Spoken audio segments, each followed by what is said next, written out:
My mother left me a voicemail on a Tuesday afternoon, and by the time I played it back, I understood that my daughter-in-law had finally made the one mistake she couldn't talk her way out of. I'm Frank Calloway, 62 years old, retired general contractor out of Murfreesboro, Tennessee.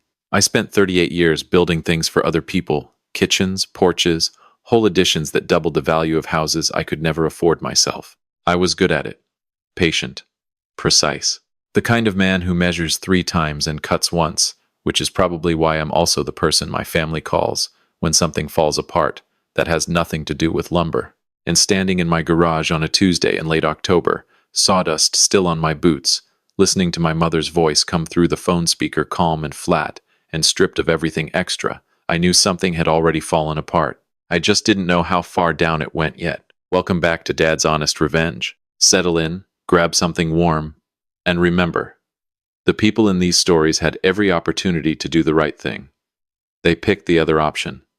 Drop a comment and subscribe if you haven't already. You'll want to stick around for this one. The voicemail was 11 seconds long. My mother, Helen Calloway, 79 years old, still living in the same stone house on Ridgecrest Road in Bowling Green, Kentucky, that my father built with his own hands in 1971, said exactly this.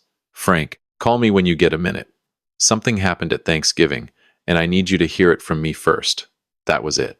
No goodbye, no pleasantries, no update about the weather, or her garden, or whether the neighbor's dog had gotten into her tomatoes again. Just those 2 sentences delivered in the voice she used when she was being careful, which was the voice that scared me most, because Helen Calloway was never careful unless the situation required it. I called her back in 40 seconds. She picked up on the second ring. That was fast. You left a voicemail that sounded like a ransom note, Mom. What happened at Thanksgiving? Let me back up. My son Kevin, 41, works in pharmaceutical sales out of Nashville, had been hosting Thanksgiving at his place for the past 3 years. Big house in Franklin, the kind of neighborhood where every lawn looks like it was trimmed with a ruler. His wife Brittany had taken over the planning entirely, which nobody argued with because Brittany was the type of person who made arguing feel like a waste of your own time. She was organized, efficient, and had a way of presenting her preferences as settled facts. Turkey was brined, seating was assigned. Conversations had approximate time limits before she'd redirect them towards something more productive. I tolerated her. Kevin loved her. That's what I told myself every Thanksgiving when I drove 2 hours from Murfreesboro to sit at a table where I felt like a guest in my own son's life. But this year was different. This year, my mother hadn't been invited. What do you mean you weren't invited? I said into the phone, pacing the length of my garage.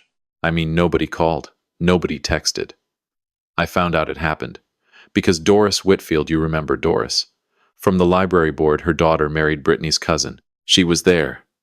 Called me the next day to say what a beautiful table Brittany had set. Maybe it was a mistake. Maybe Kevin, Frank. She said my name the way she always did when I was making excuses for someone who didn't deserve them. Flat. Final.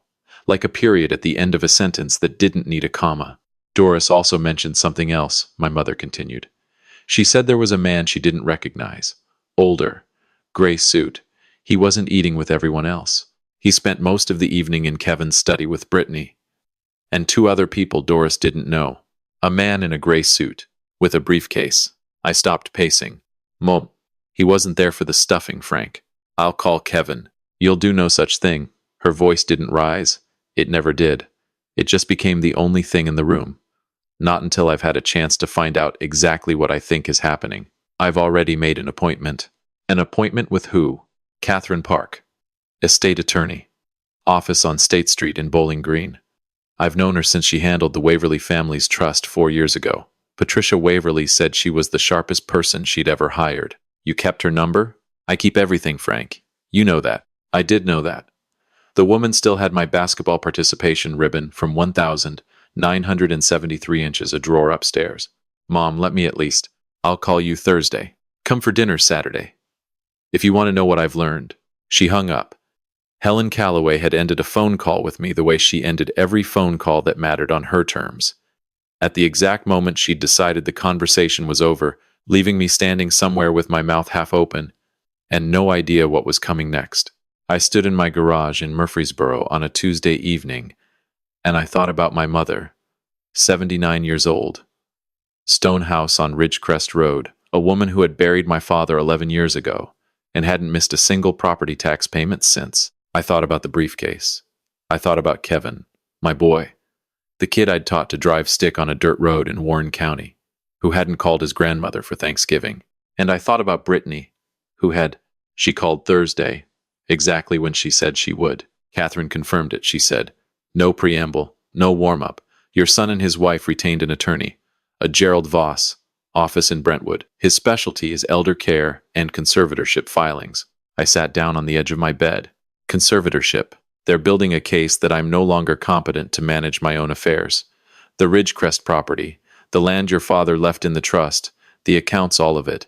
They want oversight, which, translated from legal language, means they want control. Kevin wouldn't. Frank, I'm telling you what Catherine confirmed with 2 phone calls. Gerald Voss was retained 6 weeks ago. Brittany signed the engagement letter. Kevin co-signed. The room went quiet. Outside, a neighbor was running a leaf blower. Normal sounds for a Thursday in Murfreesboro. None of it felt normal. "The Thanksgiving dinner," I said slowly. "The man in the gray suit. Catherine thinks he was a forensic accountant. They're documenting what I have so they can argue I shouldn't be the one managing it. How much do they know? Everything that's in public records.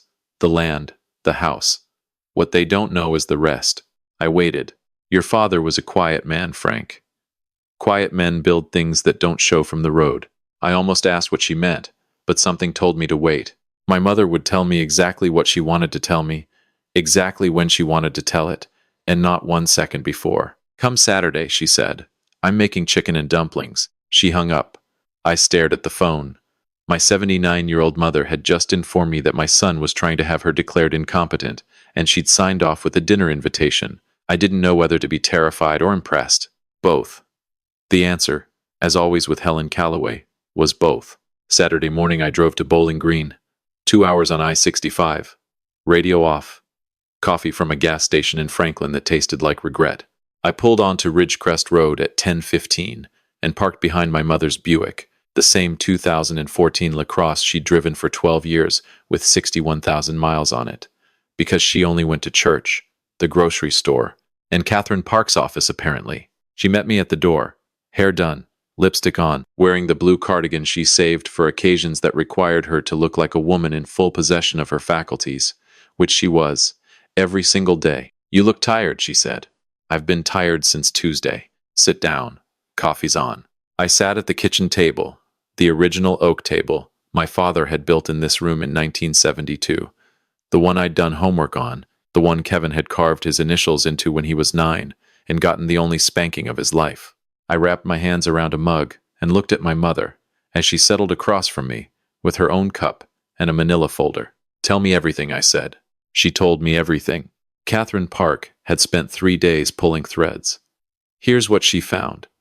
Brittany had been quietly researching conservatorship law in Kentucky for over a year. She downloaded forms from the state court website. Catherine had a contact at the law firm that handles their IT, and some browsing history had been preserved on a shared family cloud account that Brittany apparently didn't realize Helen had access to. She didn't know I'm on Kevin's family cloud? Kevin added me 3 years ago so I could see Sophie's photos. And Brittany doesn't know? Brittany, my mother said with the precision of a woman choosing her words like she was placing chess pieces, doesn't pay attention to things she considers beneath her. I am one of those things. I stared at her. That's useful, she added. The folder contained printouts. Not just the browsing history. Catherine had pulled the actual petition draft that Gerald Voss's office had filed as a preliminary with the Warren County Court. It described Helen Calloway as elderly, isolated, potentially vulnerable to financial exploitation, and exhibiting signs of cognitive decline, including repetitive conversations and difficulty managing routine financial tasks. "Repetitive conversations," I said. Apparently, I told Kevin the same story about his father's fishing trip twice at Easter dinner. Dad had 40 years of fishing trips. Every one of them sounded the same. Precisely. She almost smiled. Catherine says the petition is thin. It's preliminary, designed to trigger an evaluation. But if I hadn't found it, and if I hadn't acted, it would have gone to a judge who would have ordered exactly that. "What did you do?" She opened the folder wider. On Monday, 3 days after she'd first called me, Helen Calloway had driven herself to the Greenview Medical Center on Scottsville Road and requested a full cognitive evaluation from Dr. Anita Rajan, a neuropsychologist she'd selected specifically because Dr. Rajan had published a paper on elder competency assessments that Catherine had flagged. "You read a medical paper?" I said. Catherine summarized it. I read the abstract. The abstract was sufficient. The evaluation took 4 hours. Memory, reasoning, executive function, problem solving, the works. Dr. Rajan's report, which was already in the folder, concluded that Helen Calloway demonstrated, and I'm quoting because I still remember the exact words, cognitive performance, consistent with high-functioning adults, 20 years her junior. 20 years my junior, Helen said. That would make me your age, Frank. Thank you, Mom. You're welcome. On Tuesday, Catherine had filed Helen's own preemptive legal response, not a defense, but a motion to dismiss any conservatorship petition on the grounds that the subject had already undergone independent evaluation and been found fully competent. Attached. Dr. Rajan's report. Helen's financial records showing 12 years of impeccable management since my father's death, and a signed affidavit from Helen's accountant of 23 years, confirming that her financial decisions had been consistently sound and independently made. Catherine also did something else on Tuesday, Helen said. She paused to take a sip of her coffee with the calm of a woman who had all the time in the world and knew it. She restructured the trust. Restructured how? Your father left the trust flexible. Deliberately. He trusted me to adjust it as I saw fit. So I did. She set her cup down. The Ridgecrest property is now in a living trust with specific succession terms that cannot be contested or modified by anyone other than me while I am alive and competent, which, as we've established, I am. And the accounts? Reorganized. Catherine suggested a structure that she described as what was her word, elegant. I liked that. Your father would have liked it too. Mom, what does that mean practically? Practically, it means that even if Gerald Voss files his petition tomorrow, it lands on a judge's desk next to a medical report, an accountant's affidavit, and a trust structure that 3 lawyers couldn't untangle in 5 years. She folded her hands. Catherine was quite pleased with herself. She should be. I told her so. I also brought her banana bread.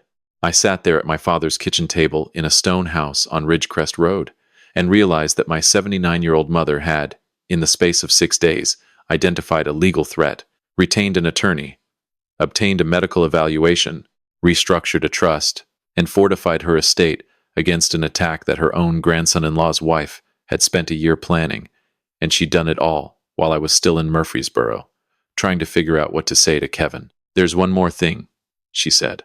Of course there is. I set up an education fund for Sophie. Sophie, Kevin and Brittany's daughter, 21 years old, junior at the University of Tennessee in Knoxville, studying environmental science. My granddaughter, who texted me pictures of birds she identified on campus and called Helen every Sunday without being asked. How much? I said. Enough to finish her degree and start a master's if she wants one. It's in her name. Only her name. Catherine set it up through a separate instrument. Nobody can touch it. Not Kevin. Not Brittany. Not Gerald Voss. Does Sophie know? She will. Saturday. I looked at her. This Saturday.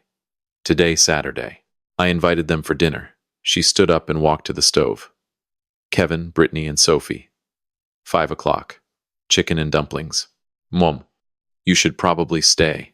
If you've been watching for a while and want more stories like this, take 1 second to hit subscribe. Most people watch without ever doing it, but it's the single biggest thing that keeps us going. Thank you. They arrived at 5:07 p.m. Kevin's black Tahoe pulled into the driveway, and I watched from the kitchen window the way I used to watch storms come in over the Warren County hills, knowing it was going to hit, just not sure where first. Kevin got out first. He looked the way men look when they've been carrying something heavy for weeks and pretending it weighs nothing, tired around the eyes, tight in the shoulders. He saw my truck in the driveway and hesitated for exactly 1 second before walking toward the door. Brittany got out next. Hair perfect, coat pressed, smile calibrated to the precise warmth of someone who wanted to appear relaxed while being anything but. I'd spent years trying to name what bothered me about that smile. Now I had it. It was the smile of someone who was always calculating the next move, even while asking you to pass the salt.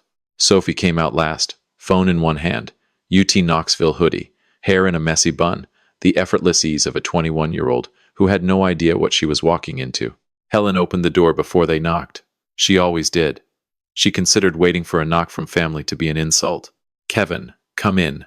Brittany, your coat is beautiful. Sophie, sweetheart, how was the drive? Dinner was a masterclass in controlled normalcy. Helen served chicken and dumplings from scratch, the recipe she'd gotten from her mother in 1968, and never once written down because she said writing it down would jinx it. She asked Sophie about her ornithology class. She asked Kevin about his sales territory. She complimented Brittany's new earrings, which made Brittany touch them reflexively and look slightly off balance, because a compliment from Helen Calloway could be genuine warmth or strategic positioning, and you never knew which until it was too late. I ate. I watched. I said very little, which in the Calloway family is its own kind of statement. Kevin was performing, laughing half a beat too late, eating slowly, glancing at Brittany every time Helen spoke, as if checking whether they were still on script. Brittany was performing too attentive, agreeable, asking about Helen's garden with exactly enough interest to seem caring without seeming curious about the property. Sophie ate like a 21-year-old home from college enthusiastically, unguardedly, completely unaware that the table she was sitting at had been arranged like a courtroom and every seat had been assigned for a reason. Then Helen set down her fork. She folded her napkin and placed it beside her plate with a small, deliberate motion, the kind of motion that if you knew her, and I did, meant the dinner portion of the evening was over, and something else was beginning. Sophie, she said pleasantly, I have something for you. Sophie looked up, dumpling halfway to her mouth. Yeah, Grandma? Helen reached into the pocket of her blue cardigan and produced an envelope. Cream-colored. Sealed. She slid it across the table. Sophie put down her fork and picked it up. She opened it carefully. She'd always been careful with things Helen gave her, even as a child, and pulled out a single sheet of paper. I watched her face. The casual ease fading first, then concentration, then her eyes widening slightly, moving back to the top of the page to read it again. Grandma, she said, this is a trust document. It is. This is a lot of money. Your grandfather worked very hard. So did I. And you are going to finish that degree and do something that matters with it. So yes. I don't, Mom, Dad, did you? No, Brittany said. Her voice was controlled, but I heard the fracture in it. Thin, sharp, the sound of someone realizing they've been outmaneuvered. There's a condition, Helen said. Sophie looked at her. It's in your name alone. Not a joint account, not a family account. Yours. Catherine Park's office established it last week. The funds have already been transferred. The table went silent. The clock in the hallway ticked. A dog barked somewhere down Ridgecrest Road. I also want you all to know, Helen continued, and her voice didn't change, didn't rise, didn't harden. It just became the most solid thing in the room that I've made some changes to my estate. The trust your grandfather built has been restructured. The Ridgecrest property, the accounts, all of it. Catherine assures me the new arrangement is quite thorough. She picked up her glass of sweet tea. I've also been evaluated, she said. Dr. Anita Rajan at Greenview Medical Center. Full cognitive assessment memory, reasoning, judgment. The results were filed with the court on Wednesday alongside my updated estate documents. She took a sip. I passed. Rather well, in fact. Dr. Rajan used the word remarkable. Catherine has the report. Kevin had stopped moving entirely. His fork was suspended over his plate, and he was staring at his mother with the expression of a man watching the ground open up beneath a building he thought was solid. Brittany's composure held, but just barely. The smile was gone.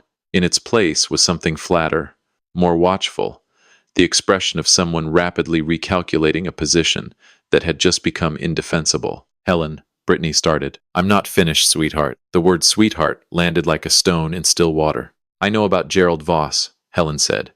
Brentwood office. Conservatorship specialist.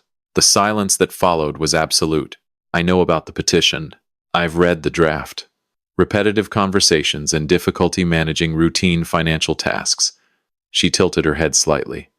That's what you wrote about me. Kevin's face had gone white. He opened his mouth. Nothing came out. I also know about Thanksgiving, Helen said. I know I wasn't invited. I know a forensic accountant was in your study while the rest of the family was eating turkey. I know this because Doris Whitfield was there. And Doris, unlike some people at this table, still calls me. Sophie had turned slowly to look at her parents. The way you turn when you hear something you can't quite process, not sharp, not sudden, just a slow pivot toward a sound that doesn't belong. What petition? Sophie said. What is she talking about? Nobody answered. Mom. Sophie's voice had changed. The easy warmth was gone, replaced by something flatter, more adult. What is Grandma talking about? Brittany's mouth opened. Closed.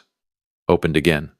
We were protecting the families. You used Thanksgiving, Helen said quietly. You excluded me from my own family's table, and used the evening to build a legal case to take control of everything my husband left me. Kevin made a sound. Not a word, just a sound, small and broken. The sound of a man hearing the full shape of what he'd participated in described plainly in his mother's kitchen. Dad, Sophie said. Is this true? Kevin looked at his daughter. I watched his face collapse in slow motion. Not dramatically, not with tears, but with the quiet implosion of a man who has just realized his daughter is looking at him differently than she ever has before, and that he earned it. Sophie, he started. Did you try to take Grandma's house? It wasn't. We weren't trying to take. You hired a lawyer to say she's incompetent. Sophie's voice was steady, terrifyingly steady. She's 79 years old, and she drives herself to church every Sunday, and she calls me every week, and she remembers every bird I've ever told her about. Every single one. And you hired a lawyer. The kitchen was silent for a long time. Then Sophie stood up. She walked around the table, bent down, and hugged Helen. Not a quick hug, a real one. The kind that says something words haven't figured out how to carry yet. Thank you, Grandma, she whispered. Helen patted her back twice. Finish your dumplings, baby. They're better warm. What happened after that belongs partly to Kevin and his daughter, and the slow, painful work of honesty that families sometimes have to do at tables where they used to just eat. I won't describe all of it. What I'll tell you is that Sophie was not the oblivious kid she'd appeared to be. She'd noticed things. The closed study door at Thanksgiving.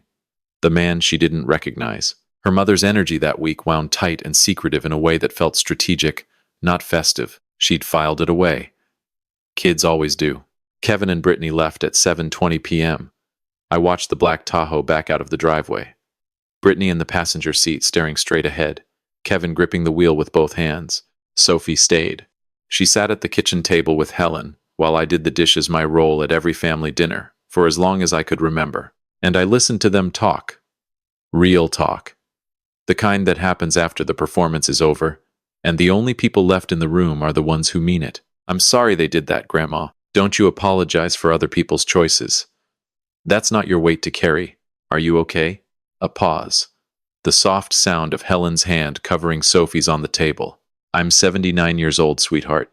I have survived your grandfather's passing, a tornado in 1994, and a kitchen renovation that took 8 months when the contractor promised 6. This was a Tuesday. Sophie laughed. Surprised into it, the way people laugh when the tension breaks exactly right. A Tuesday? A moderately inconvenient one. Grandma. I have good people. Catherine is excellent. Your grandfather Frank kept his head, even though he wanted to drive to Franklin and have words. I wanted to have several words. I called from the sink. He counted to 10, Helen said. Multiple times. Multiple. Sophie laughed again. It was a real sound, a young sound. A sound that reminded me why all of this mattered. I walked out to my truck at 8 o'clock. Sophie walked with me, hands in the pockets of her hoodie, breath turning to small clouds in the Kentucky November air. Grandpa Frank. Yeah. Is Dad going to be okay? There it was. The kid who still loved her father, despite everything. The best part of her, the part that couldn't be calculated or strategized or filed in a briefcase. Your dad isn't a bad man, I said. He's a decent man who got pulled into something by someone who presented it as responsible planning instead of what it actually was. That's recoverable. If he does the work. She nodded slowly. What about Mom? I looked at her for a moment. This kid who identified birds for fun and called her grandmother every Sunday and had just watched her understanding of her own family rearrange itself over chicken and dumplings. That, I said carefully, is above my pay grade. She almost smiled. Yeah. She looked back at the house. The kitchen light was on. Helen's silhouette moved past the window, clearing the table with the quiet efficiency of a woman who had done exactly what she intended to do and was now returning to the business of living. She's something, isn't she? Sophie said. She always has been. People just keep forgetting. I drove back to Murfreesboro on a cold Saturday night, Highway 65, radio low, the particular silence of a man who has watched something be set right without raising his voice.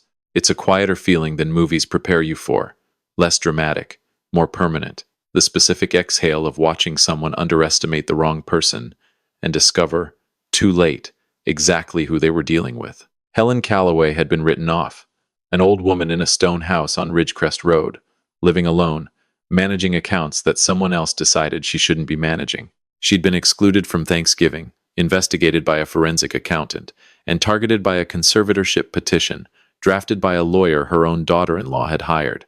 She dismantled the whole thing in 6 days. She had a clean cognitive report, an airtight trust, a sharp attorney, and a granddaughter whose future was locked in an account nobody could touch. All Brittany had was Gerald Voss in Brentwood, who was about to have a very unproductive Monday morning.